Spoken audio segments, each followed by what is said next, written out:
आइए हम लोग आज का टॉपिक विद्युत जनित प्रत्यावर्ती धारा जनित स्टार्ट करते हैं। देखिए, सबसे पहले आपको बता देते हैं कि जनित्र क्या होता है।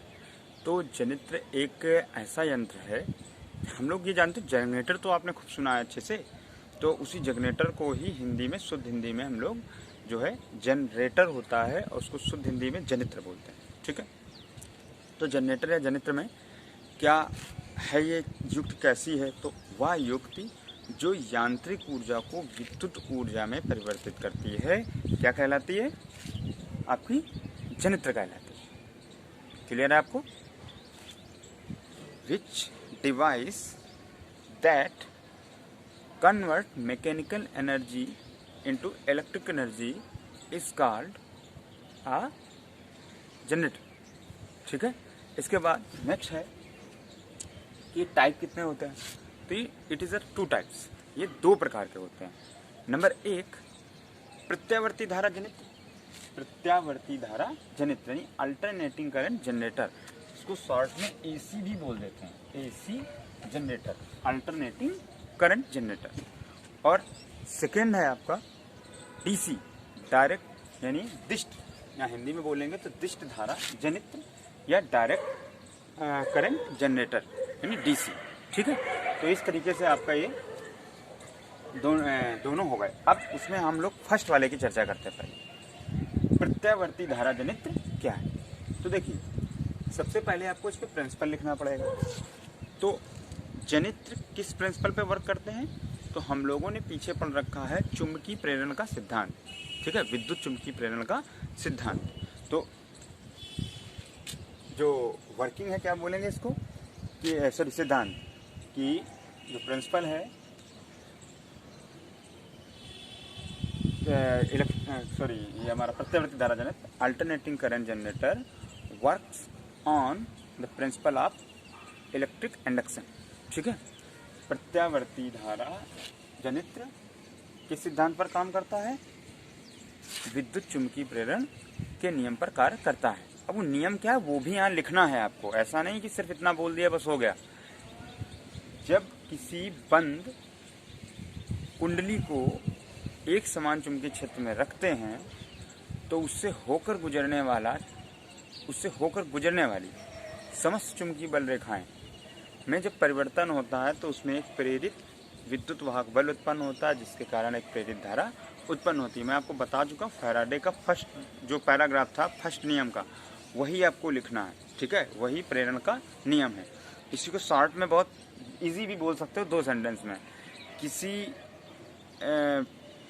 परिपथ से या कॉइल से या कुंडली से परिबद्ध चुंबकीय फ्लक्स में परिवर्तन होने पर उसमें एक प्रेरित विद्युत वाहक बल उत्पन्न होता है। ठीक है, इस तरीके से भी आप लिख सकते हैं, ये इसी सिद्धांत पे काम करता है। वहाँ पर हम लोग चुंबकीय फ्लक्स में परिवर्तन करा के इलेक्ट्रिसिटी भेज के तब फोर्स जनरेट करते थे। यहाँ हम खुद कॉइल घुमाएंगे और उसके साथ साथ इलेक्ट्रिक फ्लक्स में चेंजमेंट करेंगे तो करंट इंड्यूस होगा। ठीक है, ये प्रिंसिपल है इसका। इसके बाद जो फैराडे का आपका फर्स्ट लॉ है वही आपको इसमें लिखना है। इसके बाद प्रिंसिपल तो आपका हो गया, फिर आती है कंस्ट्रक्शन। तो कंस्ट्रक्शन मैं आपको फिगर के साथ समझा रहा हूँ कैसे बनाएंगे। देखिए, मैंने आपको तरीका पिछले वीडियो में मोटर में बताया था, फिर से मैं एक बार आपको अच्छे से चित्र बता रहा हूँ। जो चित्र बनेगा, आपके पास लाइनें होती हैं तो तय कर लीजिए हमको 3 लाइनें ले लेनी है। ठीक है, तो 3 लाइनों में आप इस तरीके से पहले, ठीक है, नीचे से बिल्कुल बराबर होगी फ्लैट, एक आपकी इस तरफ चली गई लाइन और एक इस तरफ। अब आपको जो मैग्नेट हैं वो मैग्नेट गोल ही होते हैं, वहाँ होल गोलाई में कॉइल रखने के लिए होता है। इससे आप स्ट्रेट भी इसे बना सकते हैं, लेकिन स्ट्रेट की बजाय आप गोल बनाएंगे तो आपको फिगर कुछ अच्छा लगेगा। ठीक है, इस तरीके से ये इस तरफ निकल गई, ये उस तरफ निकल गई। सेम इसी चीज़ से अब ये चीज़ आपकी कॉपी में लाइनें हैं तो 2 लाइन या 1 लाइन का अपना आप पैमाना बना लीजिए। 3 लाइन यहाँ है तो 1 लाइन या 1.5 लाइन का आप यहाँ बना लीजिए। ठीक, तो आपका बिल्कुल एग्जैक्ट बनेगा। खड़ी वाली लाइनें बिल्कुल खड़ी जाएंगी। ठीक है, फिर इसको आप इससे मिला दीजिए। इसी तरीके से ये तो दिखेगा नहीं आपका,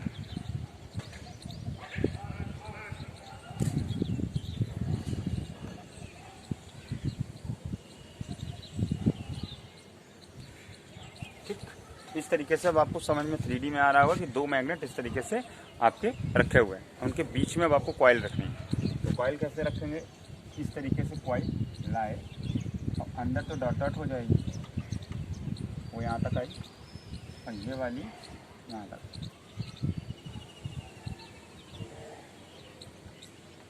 ये फिर बाहर तो आपको डार्क दिखेगी, ये इधर मुड़ जाएगी। बीच से एक सेंटर लाइन खींच दीजिए जिसके अराउंड हम फोर्स लगा के इसको रोटेट कराएंगे, ठीक है। तो ये आपको समझ में आ रहा होगा फिगर तो देख के। ये आपकी कॉइल है, देखिए जहाँ अगर खुजली पकड़ी तो थोड़ा बाहर कर दीजिए, कोई ज़बरदस्ती नहीं कि कॉइल को पूरा अंदर रखिए, ठीक है। तो यहाँ से ये आपका स्पष्ट अलग अलग दिखे। अब इससे एक लाइन आपकी इस तरफ आ गई, एक लाइन आपकी इस तरफ आ गई। मैंने आपको ये डॉट डॉट वाली लाइन है, ठीक है। यहाँ पे अब आपको 2, अब इसमें देखिए क्या क्या है, हमने क्या जो कंस्ट्रक्शन में आपको दिख रहा है वही हम सब बना रहे हैं और वही लिखना भी है आपको कंस्ट्रक्शन में। ये क्या है, 2 मैग्नेट पोल्स हैं। तो पहला जो आता है क्षेत्र चुंबक या फील्ड मैग्नेट, तो there is a 2 heavy pole magnets which generate the magnetic field, ठीक है ना। ये क्षेत्र चुंबक 2 बड़े चुंबकीय ध्रुव होते हैं जिनके माध्यम से हम चुंबकीय क्षेत्र पैदा करते हैं या चुंबकीय क्षेत्र उत्पन्न करते हैं, ठीक है। इनके मध्य में ही हम लोग कुंडली को रखते हैं, ठीक है। इतनी बात आपको लिखनी होगी क्षेत्र चुंबक में।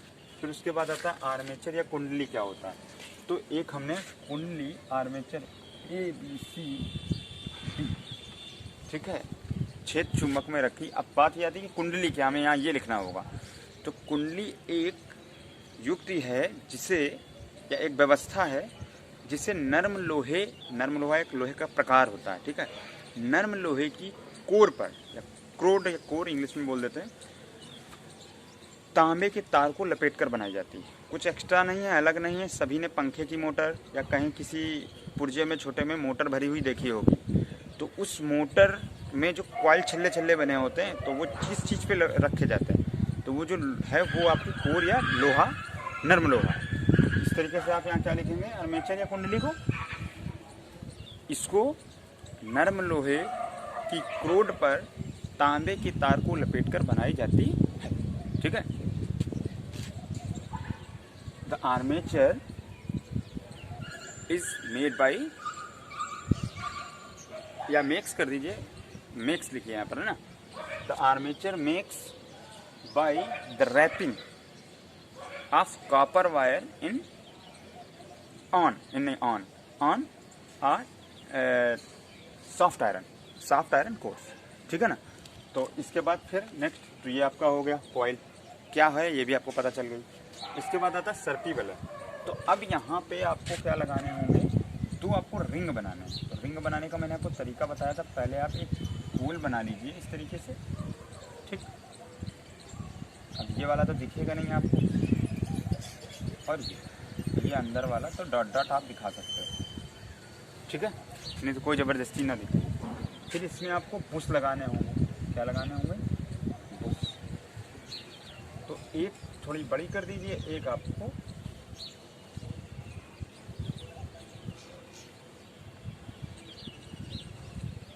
ठीक, ये तो आपको दिखेगा नहीं, अंदर वाला,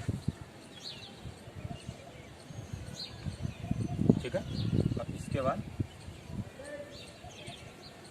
याद रखिएगा, ये लाइनें अगर सब तिरछी हैं तो आपकी सब तिरछी रहेंगी, तभी आपका फिगर अच्छा लगेगा, ठीक। अब ये क्या है, ये सर्पी बल है। S1 S2 भी लिखा होता है, कहीं कहीं C1 C2 भी लिखा होता है। एक S1 हो गया, एक S2 हो गया। ये क्या है, ब्रुश, कहीं कहीं XY लिखा होता है, कहीं कहीं B1 B2 लिखा होता है। तो आप कंफ्यूज मत होइए, ठीक है। ये क्या है, बुश हैं। इनको भी अगर 3D में बनाना चाहें तो हम लोग बना सकते हैं, ठीक है, कुछ इस तरीके से। अगर आप बनाना चाहें तो इन्हें भी आप 3D में बना सकते हैं, ठीक है। 3D में थोड़ी मोटाई देनी हो तो आप 3D में मोटाई भी दे सकते हैं। तो अब क्या क्या है, सर्पी बलें हैं, इन्हें हम क्या करेंगे, बाहर किसी सर्किट से कनेक्ट कर देंगे, ठीक है। क्लोज करना है ना, तो एक तो की लगेगी आपकी, के बाद यहाँ पे बैटरी नहीं लगाएंगे क्योंकि इलेक्ट्रिसिटी हम जनरेट कर रहे हैं। तो यहाँ पे हम लोग क्या लगाएंगे, एक बल्ब लगाएंगे। क्या लगाएंगे, इस जगह पे एक बल्ब लगाएंगे।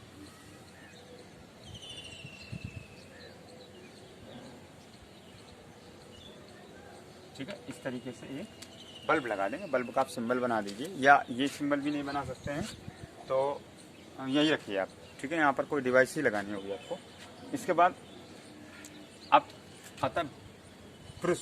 तो देखो सर्पी वलय क्या है, तो सर्पी वलय में आप क्या लिखेंगे, यह एक विशेष प्रकार की युक्ति है। इसमें धातु के गोल सिलेंडर आकार के, सिलेंडर यानी बेलना आकार के 2 छल्ले होते हैं। ठीक है, जो कि कुंडली के घूमने के साथ घूमते हैं। इसके बाद ये कुंडली के घूमने के साथ नहीं घूमते, सॉरी, कुंडली के घूमने के साथ इस प्रकार से ये व्यवस्थित किए जाते हैं कि कुंडली के घूमने पर ये स्थिर रहें। ठीक, इसके बाद है ब्रुश। फिर क्या आता है, ब्रुश। तो ब्रुश क्या है, ब्रुश कार्बन की बनी हुई ऐसी युक्तियां हैं जो सर्पी वलय के साथ स्पर्श करती हैं या छूती हैं कुंडली के घूमने पर। कुंडली के साथ ये सर्पी वलय तो घूमते हैं परंतु ब्रुश नहीं घूमते। इस प्रकार हमारा जो सर्किट है या व्यवस्था है वह, नहीं तो इसे पूरे घूमेंगे तो घूम नहीं जाएगी, सब मिल नहीं जाएगा, वह स्थिर बनी रहती है और कुंडली घूमती रहती है। ठीक है, ये आपके क्या थे, सर्पी वलय थे, ब्रुश थे। फिर आता है विधि। अब प्रोसीजर क्या है और इसमें आपको करना क्या है। प्रोसीजर में आप पॉइंट वाइज लिखें तो ज़्यादा अच्छा है। सबसे पहले कि आपका कॉइल स्टेप बाय स्टेप करेंगे। फर्स्ट स्टेप, जब हमने कुंडली में कोई भी, अच्छा कुंडली पे हम बल किधर लगा रहे हैं, फोन इस तरफ, ठीक है ना। जब कुंडली इस तरफ नहीं, इस तरफ लगाएंगे, इस तरफ घुमाएंगे, हम तो इस तरफ घुमाएंगे। ठीक है, जब कॉइल को धीरे धीरे रोटेट करेंगे पहले 0 से 90 अंश में, तो धीरे धीरे चुंबकीय फ्लक्स रेखाओं में वृद्धि होगी। क्या होगी, वृद्धि होगी, जिसके कारण इसमें चुंबकीय विद्युत चुंबकीय बल का मान भी बढ़ेगा और साथ साथ में उसके विद्युत धारा का मान भी बढ़ेगा। तो ये पहली बिंदु होगी। तो एक यहाँ आपको ग्राफ भी बनाना पड़ेगा नीचे, तो उस ग्राफ को मैं ये ग्राफ के साथ ही समझा देता हूँ, आपको प्रोसेस भी बता देता हूँ। देखिए नीचे यहाँ पर इतने में ग्राफ तो बन जाएगा, या ग्राफ यहीं पे बनाता हूँ। देखिए क्या है आपका, ये इस तरीके का। इसमें आपको लेना है समय के साथ साथ इधर वोल्टेज ले लीजिए या आई ले लीजिए, करंट। ठीक है, और इधर आपका थीटा लीजिए या टाइम लीजिए। ठीक, तो अभी हम थीटा लेंगे। यहाँ पे क्या लेंगे, थीटा का मतलब कोण। तो कोण के देखिए 4 पार्ट हो गए। पहले है आपका 0 डिग्री, तो यहाँ पे दिक्कत हो जाएगी, थीटा इस तरह एंगल में ले लिया। फिर ये आपके 90 डिग्री, 180 डिग्री और 270 और 360। ठीक, क्या हुआ है इसका मतलब समझें।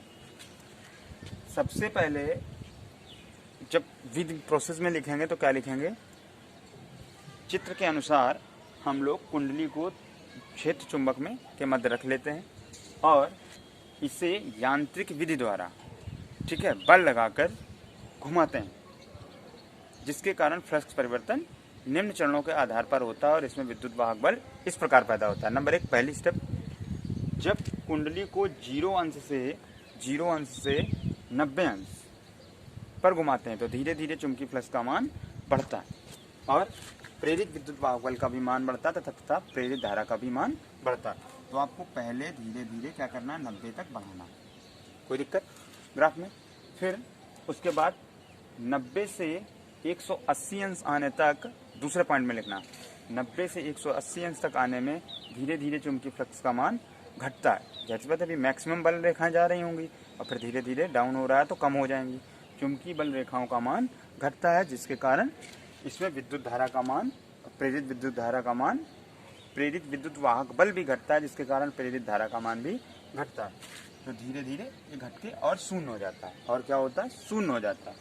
फिर उसके बाद अच्छा, इस कंडीशन में वो किस तरफ लग रही होगी, तो फ्लेमिंग के राइट हैंड रूल के अकॉर्डिंग यहाँ पे हम लोग इंड्यूस करंट की डायरेक्शन यानी प्रेरित विद्युत धारा की दिशा निकालते हैं।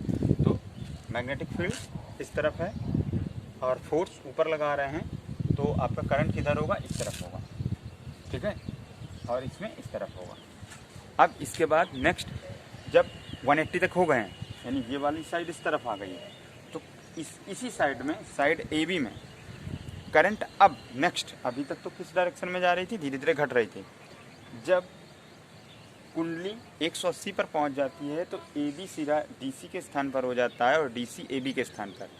अब पुनः 180 से 270 अंश तक ले जाने पे, पहले 90, 180, अब 270 अंश तक ले जाने पर पुनः चुंबकीय फ्लक्स का मान बढ़ता है, पुनः चुंबकीय फ्लक्स का मान बढ़ता है, और जिसके कारण प्रेरित विद्युत वाहक बल भी बढ़ता है और साथ में प्रेरित धारा का मान भी बढ़ता है। परंतु भुजा AB पर पहले की तुलना में विपरीत दिशा में धारा प्रवाहित होती है, अतः इसे हम ऋणात्मक अक्ष पे बनाएंगे। किससे बनाएंगे, ऋणात्मक अक्ष पे एक मैक्सिमम बिंदु तक लाएंगे। फिर उसके बाद 200, अगले नेक्स्ट पॉइंट में लिखेंगे 270 से 360 अंश तक कुंडली को घुमाने पर पुनः चुंबकीय फ्लक्स का मान घटता है, जिसके कारण उसमें प्रेरित विद्युत वाहक बल तथा प्रेरित धारा का मान भी घटता है, ठीक, और पुनः 0 हो जाता है। इस प्रकार कुंडली के एक पूरे चक्र में 2 बार विद्युत धारा का मान अधिकतम होता है और 2 बार न्यूनतम होता है, 2 बार अधिकतम होता है और 2 बार न्यूनतम होता है। इस प्रकार हमें इससे प्राप्त विद्युत धारा प्रत्यावर्ती धारा प्राप्त होती है। प्रत्यावर्ती का मतलब होता है जो समय के साथ दिशा बदलती रहे, डायरेक्शन चेंज करती रहे। तो क्या हुआ, प्रत्यावर्ती धारा प्राप्त होती है। कन्फर्म है आपको। इस प्रकार प्रत्यावर्ती धारा जनित से प्रत्यावर्ती धारा का निर्माण होता है। तय है, आपको कोई दिक्कत नहीं है। ये ग्राफ जरूर बनाइएगा, ठीक है, और ये बात आप समझ गए होंगे। इसके बाद नेक्स्ट क्या है इसमें, और अगर आप करना चाहें तो सर्किट में करंट बनाना चाहें तो सर्किट में बना दीजिए। इधर से करंट आ रहा है, उधर को जा रहा है, ठीक। इसमें पूरा और कुछ भी नहीं है, इतना ही आपको लिखना है। इतने के आपको पूरे फुल मार्क्स 6 नंबर मिलते हैं। लॉन्ग में इंपॉर्टेंट क्वेश्चन है और आपके लगा होता है, ठीक है। अब इसी तरीके से आपका डीसी जनरेटर भी होगा। क्या होगा, डीसी जनरेटर। तो डीसी जनरेटर भी मैं आपको नेक्स्ट वीडियो में बताता हूँ।